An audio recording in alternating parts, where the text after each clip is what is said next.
नमस्कार, अपना उत्तराखंड में आप सबका स्वागत है। मैं हूं आपके साथ प्रीति सिंह। चलिए बुलेटिन की शुरुआत करते हैं। उत्तराखंड कांग्रेस के प्रदेश अध्यक्ष गणेश कुदियाल, प्रदेश प्रभारी देवेंद्र यादव, पूर्व पीसीसी अध्यक्ष किशोर उपाध्याय ने एक संयुक्त प्रेस कॉन्फ्रेंस करी है और इस दौरान नवनियुक्त कांग्रेस प्रदेश अध्यक्ष गणेश कुदियाल ने नई जिम्मेदारी मिलने के बाद में राज्य सरकार पर जमकर निशाना साधा। उन्होंने कहा कि राज्य सरकार को जनता जिस तरीके से यहां पर परेशान है उस बात को दरकिनार करके उन्हें सरकार सत्ता में है इस बात का घमंड है। वहीं पर कांग्रेस की योजनाओं को भी लगातार सरकार बंद कर रही है जो पहले से चली आ रही है। साथ ही सरकार बिना जनता की मांग के यहां पर नए नए कानून बना रही है जिससे जनता बहुत परेशान हो चुकी है। इस दौरान उन्होंने देवस्थानम बोर्ड का हवाला देते हुए कहा कि देवस्थानम बोर्ड से पंडा पुरोहित हकूरधारी सब काफी सरकार से नाराज चल रहे हैं। यदि कांग्रेस की सरकार बनी तो कांग्रेस देवस्थानम बोर्ड को समाप्त कर देगी। वहीं पर कांग्रेस प्रदेश प्रभारी देवेंद्र यादव की ओर से बताया गया है कि 3 और 4 अगस्त को कांग्रेस कोर कमेटी की बैठक का आयोजन किया जाएगा जिसमें कांग्रेस आगामी रणनीति को लेकर मंथन करेगी।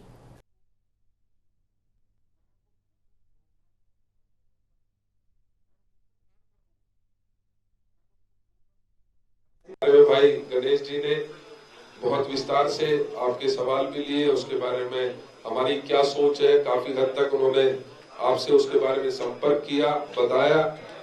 लेकिन साथ के साथ मैं आपको एक बात और कहना चाहता हूं कि जैसा कि गणेश जी कह रहे थे कि आने वाले मंगलवार को, मंगल और बुधवार को अर्थात 3 और 4 तारीख को हमारी कोर कमेटी की मीटिंग होगी और बहुत सारे ऐसे मुद्दे होंगे जिनके ऊपर हम चर्चा करेंगे। आपका स्वागत है। सब क्या रहा बैठक में आज, मतलब मंथन क्या रहा? मैंने पहले बता दिया। एक ही बार मिलेगी, यही बात नहीं, खाली चाय पिए तो चाय पे कुछ चर्चा नहीं, मैंने ये कहा कि हमने चाय पी। मैंने ये कहा कि हमने सभी जो समितियां बनी हैं उन समितियों को 1 हफ्ते में उनकी कार्य योजना बनाने के लिए मैटर दिया कि ये मैटर है और आपको इस मैटर पे अपनी कार्य योजना बनानी है। ये हाईकमान और हमारे कांग्रेस के संगठन से आपको ये सूची मिली है, ये सब्जेक्ट हैं। इसके अलावा आपके पास अगर कोई और अच्छा विचार है तो आप उसको भी शामिल कर सकते हैं।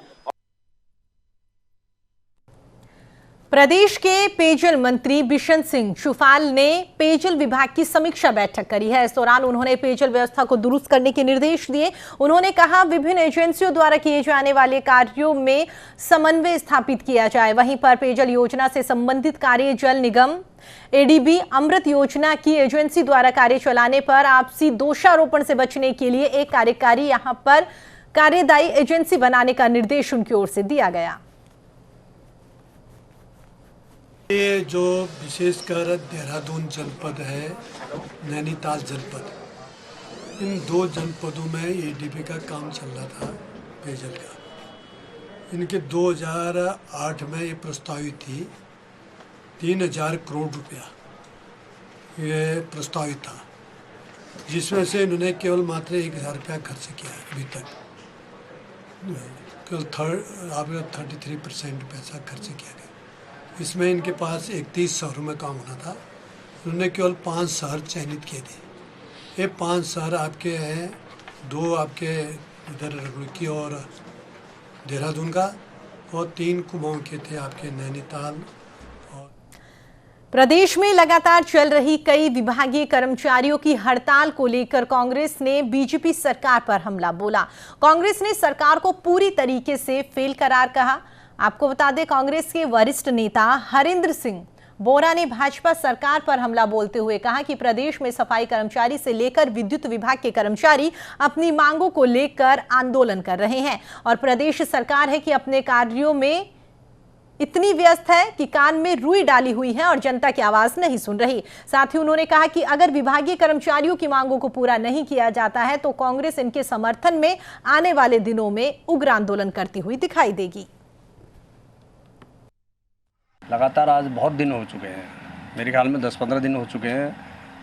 पहले मैं अभी इस समय बिंदु खत्ता क्षेत्र में हूँ, तो लाल कुआं बिंदु खत्ता क्षेत्र में लगातार बिजली की कटौती की जा रही है यहाँ पर, और लोग यहाँ परेशान है। भाई गांव में देखिए, कहीं पे सिंचाई करनी है, कहीं पर आर्टिजन है, लोगों के खेतों में पानी नहीं मिल पा रहा है, धानों को पीने का पानी भी उपलब्ध नहीं हो पा रहा है, और आज बिल्कुल लाइट कहीं पर नहीं है। तो मेरा तो ये कहना है भाई सरकार से कि अगर इस प्रकार से आप शासन सत्ता आप चलाने का आपको कोई हक नहीं है भाई। जब जनता ही जिनके बल पे आप आज यहाँ सत्ता में आसीन हैं, तो आपको लोगों की मूलभूत समस्याओं को भी हल करने का प्रयास करना चाहिए। उत्तराखंड हाईकोर्ट ने हरिद्वार सीएमओ ऑफिस में कोविड काल के दौरान स्वास्थ्य उपकरणों की खरीद में हुई धांधली मामले में राज्य सरकार से जवाब मांगा है। कोर्ट ने सरकार से 4 सप्ताह में जवाब दाखिल करने के लिए कहा है। साथ ही कोर्ट ने डॉक्टर सरोज और उनके सहयोगी को भी नोटिस जारी करके जवाब मांगा है। मामले की सुनवाई के लिए कोर्ट ने 4 सप्ताह बाद की तारीख तय की है। आज माननीय उच्च न्यायालय में हरिद्वार के एक समाज सेवी कपिल देव द्वारा दाखिल जनहित याचिका पर सुनवाई की गई, जिसमें उसके द्वारा कई गंभीर मुद्दे उठाए गए हैं जो पूर्व में चीफ मेडिकल ऑफिसर हरिद्वार में रही डॉक्टर सरोज नैथानी, उनकी फंक्शनिंग के बारे में कि कैसे कोविड-19 के दौरान जो है छोटी छोटी ज़रूरत की चीज़ों को जैसे मास्क को, इंफ्रारेड थर्मोमीटर को या फ्लेक्स प्रिंटिंग को जो है इन्फ्लेटेड बिल्स के ज़रिए जो 24 रुपये में 2 महीने बाद प्रिंट हुआ, उनके कार्यकाल में वो 162 रुपये का एक फ्लेक्स और कई सैकड़ों फ्लेक्स ऐसे प्रिंट किए गए। ज़रूरत की चीज़ें जो पीपीई किट 325 रुपये में मिल रहा था, वह 1200 रुपये का एक पीपीई किट खरीदा गया। और साथ साथ भर्तियों को लेकर जो अनियमितताएं हुई, विभिन्न अनियमितताएं जो डॉक्टर सरोज नैथानी के कार्यकाल में हुई, जिसकी वजह से राज्य सरकार ने एक इंक्वायरी भी गठित की थी।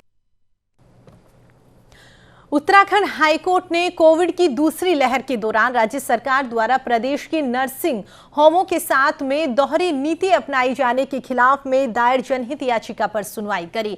इस दौरान कोर्ट ने राज्य सरकार को नोटिस जारी करके 4 सप्ताह में जवाब पेश करने के लिए कहा है। आपको बता दें कि देहरादून निवासी अभिनव थापर ने जनहित याचिका दायर करी थी, जिसमें बताया गया है कि राज्य सरकार ने कोविड की दूसरी लहर के दौरान कई नर्सिंग होम के साथ में सोतेला व्यवहार किया है। सरकार ने कुछ नर्सिंग होम को कोविड के दौरान बहुत सी चीजों से में छूट दी थी। कई नर्सिंग होम को कोई छूट यहां पर नहीं दी गई। के समक्ष समाज सेवी अभिनव थापड़ द्वारा दाखिल जनहित याचिका पर सुनवाई की गई। अभिनव थापड़ ने कोविड-19 की रोकथाम के लिए सेकेंड वेव में खासकर बहुत सारे इंतजाम किए थे आम जनमानस के लिए, और उन्हीं की ओर से आज यह मुद्दा माननीय उच्च न्यायालय में रखा गया है कि नर्सिंग होम्स को लेकर जो है राज्य सरकार के दोहरे मापदंड रहे हैं। एक नर्सिंग होम को केवल 3 मीटर की एक्सेस रोड होने पर कैबिनेट से छूट दी गई, वहीं दूसरी नर्सिंग होम्स को ऐसी छूट नहीं दी जा रही है। और अगर सभी नर्सिंग होम्स को हमने रिलैक्सेशन नहीं दिया। उत्तराखंड हाईकोर्ट ने प्रदेश की बदहाल स्वास्थ्य व्यवस्थाओं और साथ ही 4 धाम यात्रा शुरू करने के खिलाफ में दायर जनहित याचिकाओं पर सुनवाई करी है, जहां पर हाईकोर्ट ने राज्य सरकार से यह पूछा है कि सरकारी हॉस्पिटल्स में खाली पड़े पदों पर सरकार की ओर से अभी तक क्या कदम उठाए गए हैं और जिला अस्पतालों में एम्बुलेंस की वास्तविक स्थिति क्या है, हॉस्पिटल्स में कितनी खराब एम्बुलेंस है और कितनी चालू हालत में है, सभी बातें स्पष्ट की जाए। वहीं पर कोर्ट ने राज्य में चल रहे वैक्सीनेशन को लेकर भी जिम्मेदार अधिकारियों को इसे व्यक्तिगत रूप से मॉनिटरिंग करने के निर्देश दिए। सरकार को आदेश दिया है कि राज्य भर में सरकारी अस्पतालों में जो वैकेंट पोस्ट हैं सपोर्ट स्टाफ की, नर्सेज की, पैरामेडिकल स्टाफ की, वार्ड बॉयज़ की, इसके बारे में वैकेंसीज क्या हैं, क्या स्टेप्स लिए गए हैं, भर्ती प्रक्रिया चल रही है या नहीं चल रही है, इसके बारे में पूरा विवरण मांगा है। और साथ ही जो एम्बुलेंसेज हैं डिस्ट्रिक्ट हॉस्पिटल्स में, गवर्नमेंट के सभी हॉस्पिटल्स में, उनकी क्या स्थिति है, कितनी संख्या में है, क्या वो चलने योग्य हैं या नहीं है, इनके बारे में भी सब डिटेल्स मांगी है।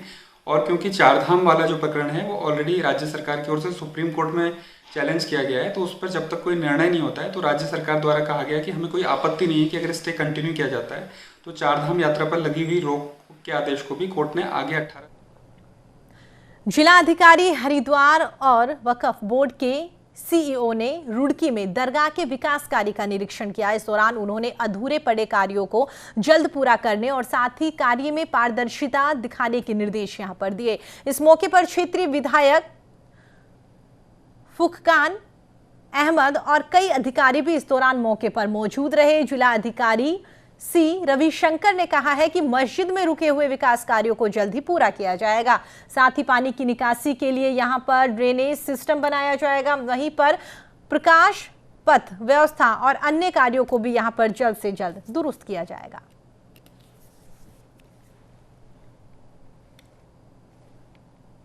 रिफॉर्म्स जो है करने का प्रयास था। इसी संबंध में सीईओ वक्फ बोर्ड के साथ जो है कई महीनों से जो है हम लोग वार्ता कर रहे थे।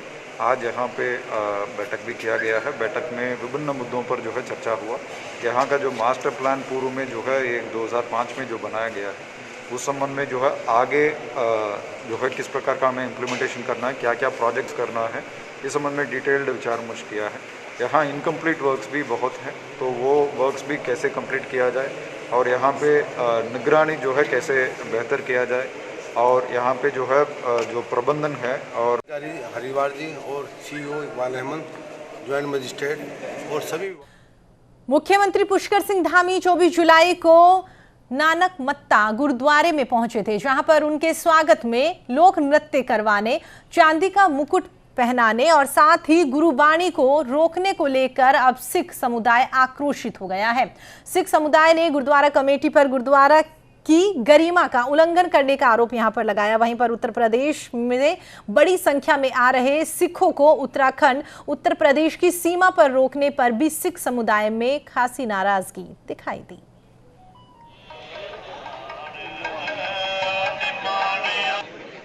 जी वाहिगुरू जी का खालसा ते वाहिगुरू जी की फतेह।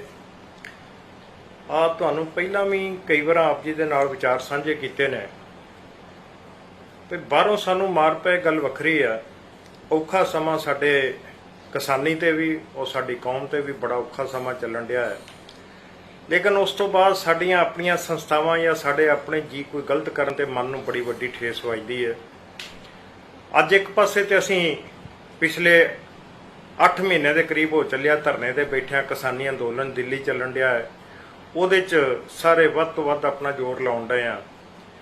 ਉਸ ਤੋਂ ਬਾਅਦ ਗੁਰਦੁਆਰੇ ਅੱਜ ਕੱਲ੍ਹ ਜਿਹੜੇ ਨੇ, ਚਲੋ ਆਪਾਂ ਕਮੇਟੀਆਂ ਚੁਣੀਆਂ ਨੇ, ਕਮੇਟੀਆਂ ਜਿਹੜੀਆਂ ਨੇ ਇਹ ਸੰਗਤ ਨੇ ਚੁਣੀਆਂ ਨੇ ਸਾਰੀਆਂ, ਔਰ ਜਿਹੜਾ ਨੂੰ ਚੁਣਦੇ ਨੇ ਉਸ ਤੋਂ ਬਾਅਦ ਜਿਹੜੇ ਨੇ ਉਹ ਮੱਸੇ ਰੰਗੜ ਤੋਂ ਵੀ ਅੱਗੇ ਨਿਕਲ ਜਾਂਦੇ ਨੇ ਤੇ ਆਪੋ ਆਪਣੇ ਗੁਰਦੁਆਰਿਆਂ 'ਚ ਇਹ ਸਮਝਦੇ ਨੇ ਵੀ ਸ਼ਾਇਦ ਅਸੀਂ 5 ਸਾਲਾਂ ਦੇ ਪ੍ਰਧਾਨ ਨਹੀਂ, ਅਸੀਂ ਸਦੀਵੀ ਜਿਹੜੇ ਆ ਉਹ ਇੱਥੋਂ ਦੇ ਮੱਸੇ ਰੰਗੜ ਬਣ ਗਏ ਆ। महत्वपूर्ण सेवाओं में दिल्ली जाने वाली विद्युत आपूर्ति विभाग से जुड़े अधिकारियों और कर्मचारियों की हड़ताल 24 घंटे के अंदर ही स्थगित हो गई है। ऊर्जा मंत्री के आश्वासन के बाद में सभी विद्युत विभाग के अधिकारी कर्मचारी काम पर वापस लौट गए हैं, जिससे कि आम जनमानस ने राहत की सांस ली। आपको बता दें कि विद्युत कर्मचारियों द्वारा नियत समयबद्ध वेतनमान को पहले की तरह लागू करने, उपनल द्वारा कार्यरत कर्मचारियों को समान कार्य के लिए समान वेतन दिए जाने समेत 14 सूत्री मांगों को लेकर धरना प्रदर्शन और हड़ताल कर रहे थे, जो कि अब स्थगित कर दी गई है। हालांकि Uttarakhand power junior engineer association के प्रांतीय उपाध्यक्ष आरपी नोटियाल ने कहा है कि यदि 1 महीने में संघ की 14 सूत्रीय मांगों को अमल में नहीं लाया गया तो मोर्चा फिर से आंदोलन के लिए बाध्य हो जाएगा। विद्युत अधिकारी कर्मचारी संयुक्त संघर्ष मोर्चा के द्वारा दिनांक 27/7/2021 से जो अनिश्चितकालीन हड़ताल थी, उसमें शासन के साथ हमारी कई दौर की वार्ता हुई है और अंत में जो माननीय ऊर्जा मंत्री जी के हस्ते के बाद जो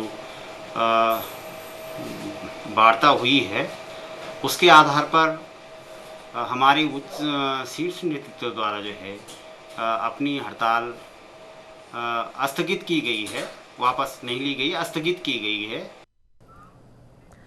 लगातार हो रही बरसात के चलते ऋषिकेश चिला मार्ग पर बीन नदी उफान पर है। नदी में पानी आने से आसपास के करीब 80 गांवों का संपर्क आपस में टूट गया।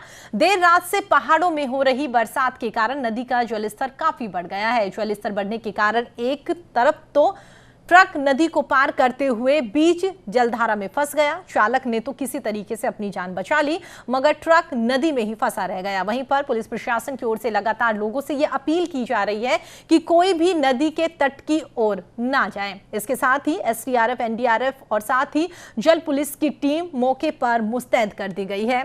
वहीं पर हाल अगर रायबाला की गहरी माफी गांव का बताया जा रहा है, जहां पर सोंग नदी उफान पर है, जिसके चलते गहरी माफी गांव में बाढ़ का खतरा अब एक बार फिर से मंडराने लगा है।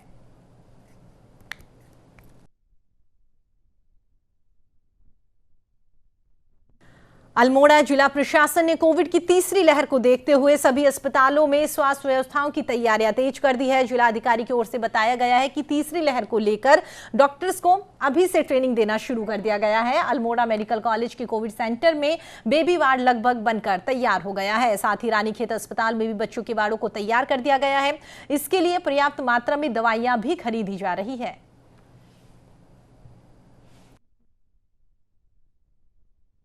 थर्ड वेव के लिए हमारी पूरी तैयारी अल्मोड़ा मेडिकल कॉलेज को हम लोग देखते हुए पूरा को केंद्र में रखते हुए हम लोग कर रहे हैं। और इस पे हम लोगों ने पीकू नीकू और पीडियाट्रिक वार्ड हम लोगों ने जो पूरे जिले का होगा वो अल्मोड़ा मेडिकल कॉलेज में बन रहा है। इसके अलावा सीएचसी में भी पीडियाट्रिक बेड्स की भी व्यवस्था की जा रही है।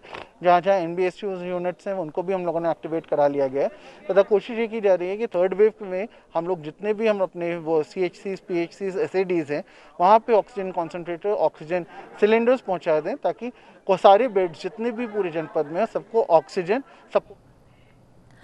काशीपुर क्षेत्र में बीते लंबे समय से यातायात व्यवस्था पूरी तरीके से चरमराई हुई है, जिसके चलते क्षेत्र में जहां दुर्घटनाओं का ग्राफ बढ़ा हुआ है वहीं इससे स्थानीय लोगों के साथ ही यात्रियों को काफी असुविधा का सामना करना पड़ता है। आज इसको लेकर उप जिलाधिकारी कार्यालय में SDM की मौजूदगी में एक बैठक का आयोजन किया गया, जिसमें अधिकारियों को यातायात व्यवस्था को सुचारू करने के सख्त निर्देश यहां पर दिए गए हैं। साथ ही उन्होंने शहर की सड़कों पर अतिक्रमण करने वाले लोगों को भी चेतावनी देते हुए अतिक्रमण हटाने के लिए कहा।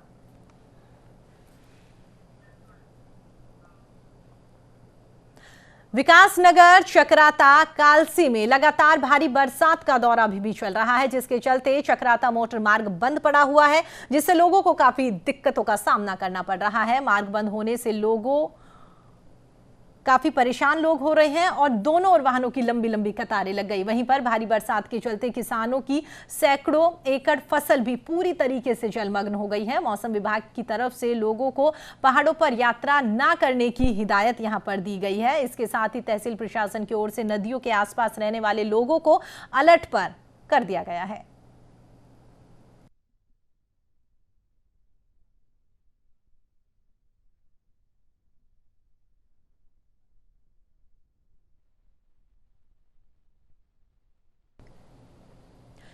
चमोली में जिला पूर्ति अधिकारी ने जोशीमठ ब्लॉक में 2 तेल के टैंकर पर छापा मारा है और इस दौरान टैंकर चालक से संबंधित दस्तावेज भी मांगे गए, लेकिन चालक पर्याप्त दस्तावेज नहीं दिखा सका। उसके बाद में जिला पूर्ति अधिकारी की शिकायत पर पुलिस ने दोनों चालकों को गिरफ्तार कर लिया। बताया जा रहा है कि दोनों टैंकर भारत चीन सीमा पर डीजल ले जाया जा रहा था।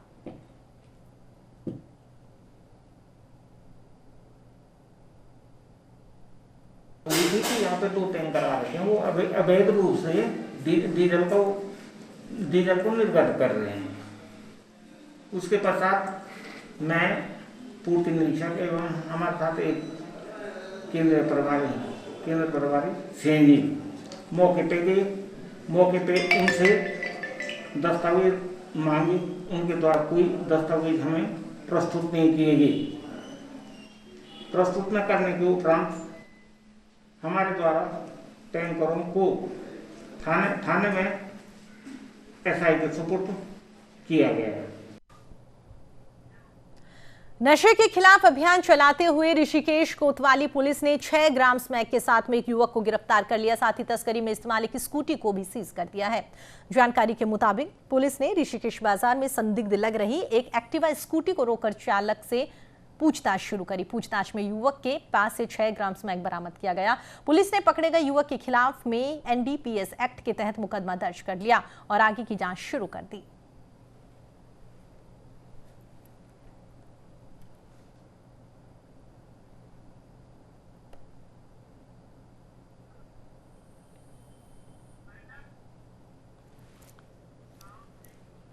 चलिए फिलहाल इस बुलेटिन में इतना ही। देश और दुनिया की तमाम खबरों के लिए आप देखते रहिए न्यूज़ इंडिया। नमस्कार।